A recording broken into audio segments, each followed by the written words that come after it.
चौथा प्रश्न, मृत्यु का बड़ा भय है, क्या इससे छूटने का कोई उपाय है? मृत्यु तो उसी दिन हो गई जिस दिन तुम जन्मे, अब छूटने का कोई उपाय नहीं। जिस दिन पैदा हुए उसी दिन मरना शुरू हो गया। अब एक कदम उठा लिया, अब दूसरा तो उठाना ही पड़ेगा। जैसे कि प्रत्यंचा से तीर निकल गया तो अब लौटाने का क्या उपाय? जन्म हो गया तो मौत से बचने का कोई उपाय नहीं। जिस दिन तुम्हारी ये बात समझ में आ जाएगी कि मौत तो होनी ही है, सुनिश्चित होनी, और सब अनिश्चित है, मौत ही निश्चित है, उसी दिन भय समाप्त हो जाएगा। जो होनी है उसका क्या भय, जो होकर ही रहनी है उसका क्या भय, जिसको टाला ही नहीं जा सकता उसका क्या भय, जिसको अन्यथा किया ही नहीं जा सकता उसका क्या भय। आशंका है तुम्हें जिस दुर्घटना की घट चुकी है वह पहले ही भीतर, केवल आएगा तैर कर गत आगत की सतह पर। हो चुका है पहले ही काम, मर गए तुम उसी दिन जिस दिन जन्मे। जिस दिन तुमने सांस ली उसी दिन सांस छूटने का उपाय हो गया। अब सांस किसी भी दिन छूटेगी,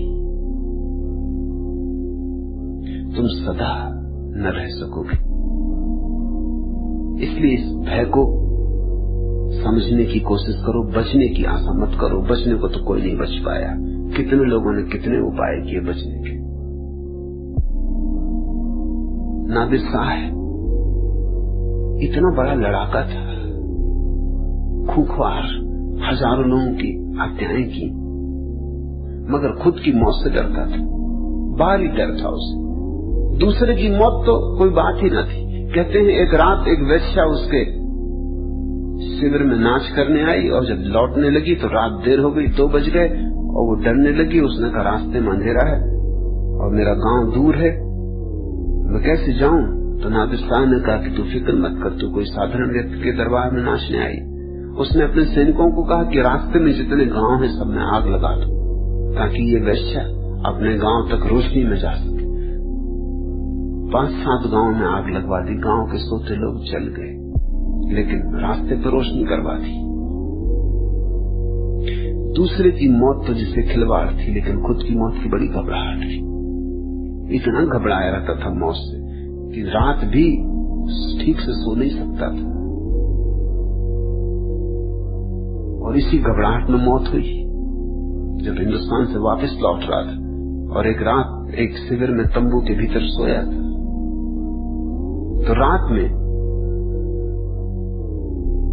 एक डाकू घुस गया अंदर। वो किसी की जान लेने को उत्सुक न था, वो तो कुछ सामान चुराने को उत्सुक था, लेकिन उसकी मौजूदगी और घबराहट में घोड़े हिनहिनाने लगे और सैनिक भागने लगे। कुछ घबराहट ऐसी फैल गई अंधेरी रात में कि लोग समझे कि बहुत दुश्मन है, कि नादिर शाह घबरा के बाहर भागा।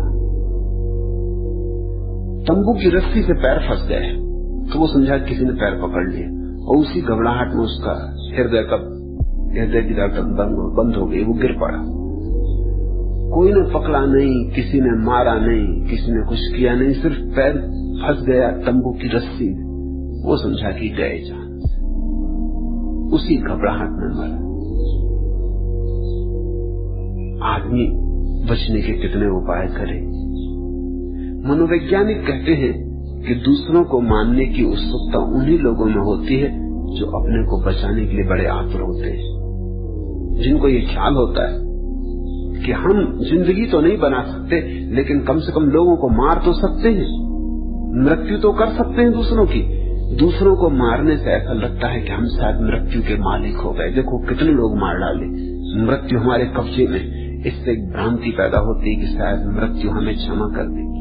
नहीं, न धन से जाती, न पद से जाती, न शक्ति से जाती, कोई उपाय मृत्यु से बचने का नहीं। तुम पूछते हो मृत्यु का बड़ा भय है, क्या इससे छूटने का कोई उपाय है?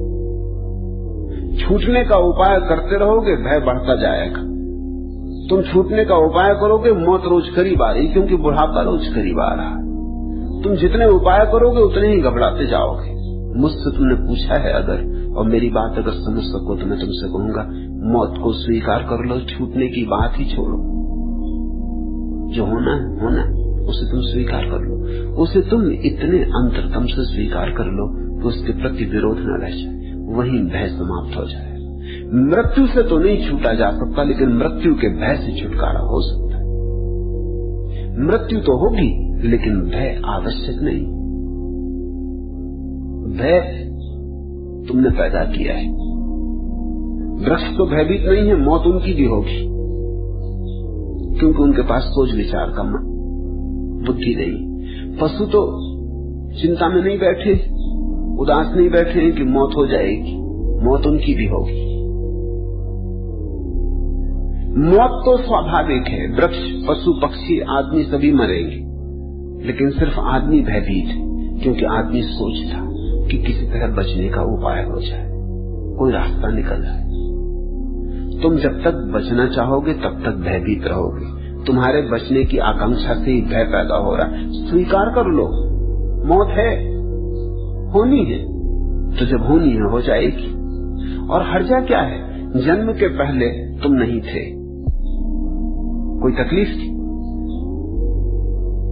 कभी इस तरह सोचो, जन्म के पहले तो तुम नहीं थे, कोई तकलीफ थी? मौत के बाद तुम फिर नहीं हो जाओगे, तकलीफ क्या होनी? जैसे जन्म के पहले थे वैसे ही मौत के बाद फिर हो जाओगे। जो जन्म के पहले हालत थी वही मौत के बाद हालत हो जाएगी। जब तक तुमने पहली सांस न ली थी तब तक का तुम्हें कुछ याद है? कोई परेशानी, कोई झंझट?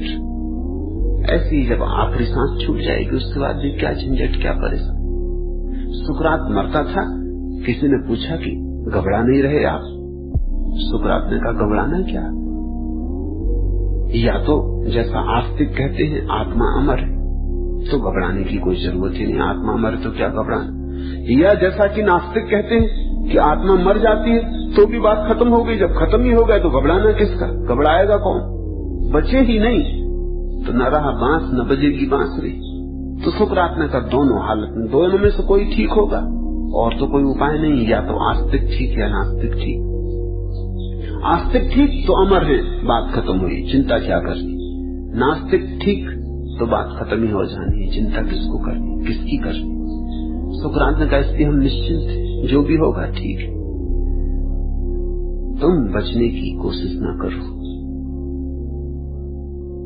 मौत तो होगी, लेकिन तुमसे मैं कहना चाहता हूं मौत तुम्हारी नहीं होगी। तुम्हारा जन्म ही नहीं हुआ तो तुम्हारी मौत कैसे होगी? शरीर का जन्म हुआ, शरीर की मौत होगी। तुम्हारा चैतन्य अजन्मा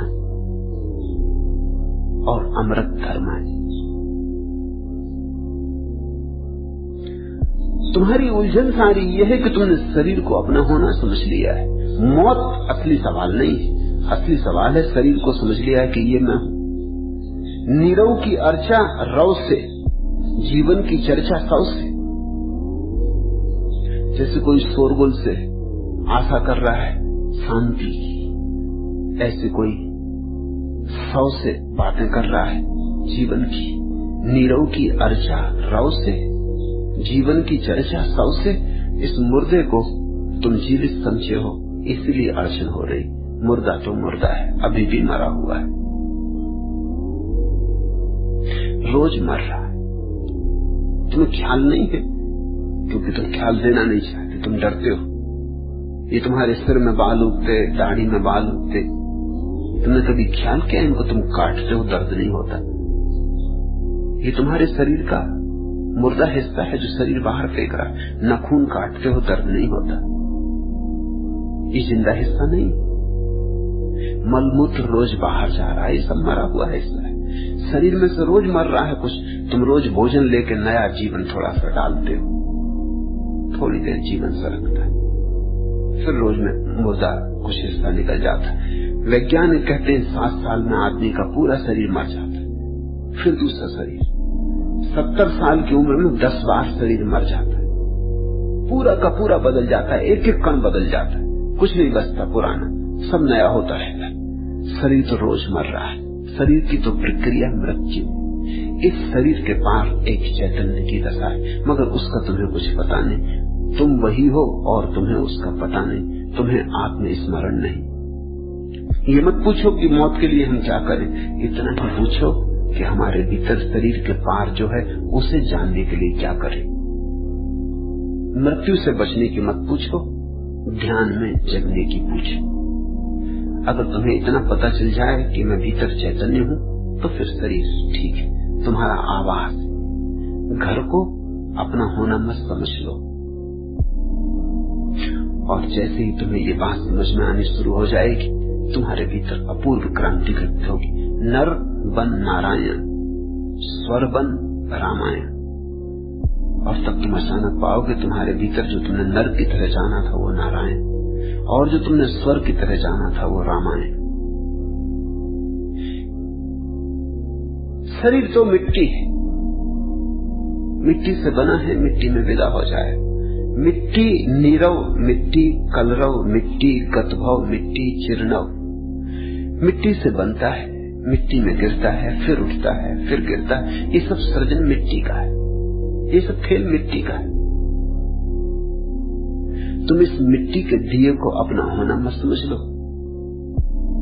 इस मिट्टी के दिए में जो तेल भरा है वो तुम्हारा मन है, उसे भी तुम अपना होना मत समझ लो।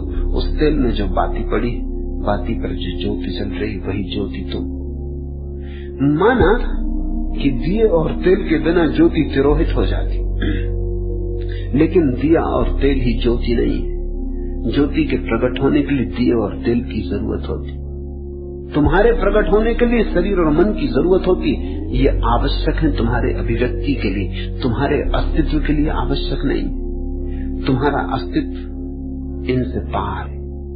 उस पार का तुम्हें बोध होने लगे तो मृत्यु से कोई भय न रह जाए। तब तुम जानोगे मृत्यु होती ही नहीं। शरीर के तल पर मृत्यु सुनिश्चित है, आत्मा के तल पर मृत्यु न कभी हुई है, न हो सकती। इतना ही तुम पहचान लो कि तुम आत्मा हो। तिफली देखी सबाब देखा हमने, हस्ती को हवा दे आप देखा हमने। जब आंख हुई बंद तो उगदा यह खुला, जो कुछ भी देखा सो ख्वाब देखा हमने। अभी तुम जैसे जिंदगी समझ रहे हो, उस सपने से ज्यादा नहीं। जब आंख हुई बंद तो उगदा ये खुला। मरते वक्त तुम जानोगे जब आंख सच में बंद होगी, तब ये राज खुलेगा। जो कुछ भी देखा सो ख्वाब देखा हमने। जिंदगी जिसको समझते थे वो सपना सिद्ध हुई। और इस जिंदगी के भीतर जो सत्य छिपा था, सपने में इतने उलझे रहे कि सत्य को कभी देखा नहीं। कुछ फंद और नसीहत ने भी तामीर न की, दुनिया के किसी काम में ताखीर न की। दिन रात यहीं के साज और सामा में रहे, जाना है कहां कुछ इसकी तदबीर न की। फिर भटकोगे, मौत से मत घबराओ। अगर तुम्हारे जीवन में सच में ही समझने की कोई आकांक्षा है तो इतनी बात समझ लो कि ये जिससे तुम जिंदगी समझ रहे हो, दिन रात यहीं के साज और सामा में रहे, ये भ्रांति है। मौत इसी को छीन लेगी, धन छीन लेगी, पद छीन लेगी, नाम छीन लेगी, यश छीन लेगी। अगर तुमने नाम, पद, यश, धन को ही समझा कि मेरा होना है तो तुम मरे, तो तुम घबराना तुम्हारा स्वाभाविक है। इसके पार भी तुम हो, पद के पार, प्रतिष्ठा के पार, नाम यश के पार, धन दौलत के पार तुम्हारा कुछ होना है। उसे थोड़ा पहचान लो, उसका थोड़ा अनुभव कर लो। मौत उसे नष्ट न कर पाएगी। जिसने स्वयं को जाना, मौत उसके सामने हार जाती। और मौत जल्दी आ रही, तुम कह रहे हो उससे बचने का कोई उपाय है। मैं तो सारी चेष्टा ये कर रहा हूं कि तुम्हें समझ में आ जाए कि मौत जल्दी जल्दी कदम बढ़ाए तुम्हारी तरफ चली आ रही, और तुम कह रहे हो कि मैं रास्ता बता दूं कि मौत से बचने का कोई उपाय है। तुम सोचते मैं कोई तुम्हें ताबीज डंडा दे दूं कि वो तुम बच जाओ मौत से। जब तक कुछ अपनी कहूं सुनूं जग के मन की, तब तक ले डाली द्वार विदा क्षण आ पहुंचा। फूटे भी तो थे बोल न श्वास कुंवारी के, गीतों वाला एक तारा गिरकर टूट गया। हो भी न सका था परिचय दृक का दर्पण से, काजल आंसू बनकर छलका और छूट गया। इतने जल्दी सब हो जाएगा, ज्यादा देर नहीं लगेगी। जब तक कुछ अपनी कहूं सुनूं जग के मन की, तब तक ले डाली द्वार विदा क्षण आ पहुंचा। कह भी ना पाओगे अपने मन की, सुन भी ना पाओगे अपने मन की, और पाओगे कि आ गई डोली, अर्थी उठने लगी, बंधने लगी। फूटे भी तो थे न बोल श्वास कुंवारी के, गीतों वाला एक तारा गिरकर टूट गया। एक तारा बज भी कहां पाता और टूट जाता। कहां कौन कह पाता है जो कहना था, कहां कौन हो पाता है जो होना था। हो भी न सका था परिचय दरक का दर्पण से, आंख अभी दर्पण से मिल भी न पाई थी। काजल आंसू बनकर छलका और छूट गया। मौत तो जल्दी बढ़ी आती और किसी भी क्षण द्वार पर दस्तक दे देगी। क्षण भर पहले भी खबर न देगी कि आती हूं। मौत तो अतिथि है, तारीख तिथि बता के ना आएगी, बस आ जाएगी। एक क्षण फुर्सत न देगी। तुम कहोगे साथ सामान बांध लूं, मित्र परिजनों से क्षमा मांग लूं, मिल लूं जुल लूं, इतना मौका भी न देगी। जल्दी करो, इसके पहले कि मौत आ जाए तुम अपने भीतर के अमृत को पहचान लो। तो मैं तो चाहता हूं कि तुम्हें मौत के प्रति और सजग करूं, मैं तो चाहता हूं कि तुम्हें और कपा दूं, तुम्हारी जड़ें हिल जाएं। तुम चाहते हो कि मैं तुम्हें नींद में सुला दूं, कोई रास्ता बता दूं, कोई तरकीब दे दूं कि जिससे मौत से बचाव हो जाए। मौत से बच के करोगे भी क्या? अभी कर क्या रहे हो जिंदा रह के? यही करोगे ना बच के। इसको कितने दिन तक करते रहने का मन है? 70 साल से मन नहीं चुकता, 700 साल करोगे यही? हद हो गई बात। मैंने सुना है कि सिकंदर अपनी यात्राओं में एक ऐसी जगह पहुंचा जहां उसे पता चला कि एक झरने के पास एक ऐसा जलधार है कि अगर उसका कोई पानी पी ले तो अमर हो जाता। तो वो गया, उस जलधार को खोज किया। जब वो पहुंचा जलधार के पास, बड़ा आनंदित हो गया। ऐसा स्फटिक स्वच्छ जल उसने कभी देखा न था। और चुल्लू भरने को ही था कि एक कौवा बैठा था वहां एक राख पर। उसने कहा, रुक सिकंदर, पीछे पछताएगा, पहले मेरी बात सुन ले। सिकंदर तो बहुत हैरान हुआ। एक तो ये चमत्कार कि इस पानी को पी के आदमी अमर हो जाता है, और ये एक चमत्कार कि कौवा बोलता है। उसने पूछा कि क्या कहना है तुझे? कौवे ने कहा, कहना मुझे ये कि मैंने भी ये पानी पिया। मैं कोई छोटा मोटा कौवा नहीं हूं, जैसा तू सिकंदर है आदमियों में, ऐसा मैं भी एक सिकंदर हूं कौवों में। इसी की खोज मैंने सारी जीवन लगाई और मैंने ये झरना पा लिया और मैं ये पानी पी चुका। अब मैं तरफ रहा हूं, हजारों साल से जिंदा हूं, मरता नहीं, अब मर सकता नहीं। पहाड़ से गिरता हूं, पत्थर पे सिर पटकता हूं, जहर पीता हूं, मरता नहीं। और अब जिंदगी में कुछ सार नहीं, वही वही कब तक दोहराए चला जाए? अब देख लिया सब। इसलिए तुझसे कहता हूं पहले सोच ले, फिर मर ना सकेगा, फिर तेरी मर्जी। मैं इसलिए यहां बैठा हूं कि और दूसरे कोई ना समझी गलती न कर लें जो मैंने की। कहते सिकंदर थोड़ी देर सोचा, फिर चुपचाप सरक आया। उसने फिर उस झरने का पानी पिया नहीं। ये कहानी तो कहानी है, लेकिन बात बड़ी सच है। तुम पी सकोगे अगर उस झरने के पास पहुंच जाओ। ये बात तुम्हें ख्याल में ना आएगी कि फिर पी के करोगे क्या? फिर मरना असंभव हो जाएगा। नहीं, इस जिंदगी का सारा खेल मौत में समाया है। इस जिंदगी का सारा रस ही मौत के कारण है, और मौत जरूरी है। तुम मौत से बचो मत, तुम मौत को झुठलाओ मत, तुम अपने मन को बहलाओ मत, तुम मौत को स्वीकार करो। आगे पीछे एक बेबस आना ही होगा तेरे द्वारे, इसीलिए जीवन भर मैंने नहीं गेह पर दिए किवाड़े। लेकर कोई कर्ज शीश तेरे गोकुल जाना ना उचित था, यही सोच 100 हाथों से बांटे जग को चांद सितारे। लेकिन इस सन्यासीपन का फल यह सिर्फ मिला दुनिया से, आंसू तक सब रहन हो गए, अर्थी तक लीलाम हो गई। मैंने तो सोचा था अपनी सारी उम्र तुझे दे दूंगा, इतनी दूर मगर थी मंजिल, चलते चलते शाम हो गई।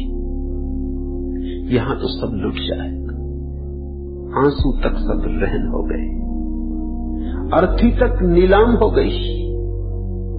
यहां तो सब चुप जाएगा, यहां तो सब छूट जाएगा, अर्थी तक नीलाम हो गई, यहां तो कुछ बचेगा नहीं। इसलिए मैं तुम्हें सांत्वना नहीं देता, मैं तुम्हें झकझोरना चाहता हूं, मैं तो तुम्हारी सांत्वनाएं छीन लेना चाहता हूं। मैं तो तुमसे कहता हूं मौत निश्चित है, मौत होने वाली, मौत कल होगी, आने वाले क्षण में हो सकती। बचो मत, स्वीकार करो, और जितनी देर क्षण बचे हैं इनको तुम जीवन की तलाश में लगा दो, अंत जीवन की तलाश।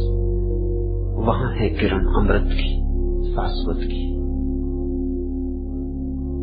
और वह तुम्हारी किरण मिल सकती, तुम उसके मालिक हो। तुमने दावा नहीं किया है, दावा करो, घोषणा करो, शरीर से अपने को थोड़ा हटाओ, चैतन्य में थोड़े जगो। हरिओम तत्सत। आज इतना।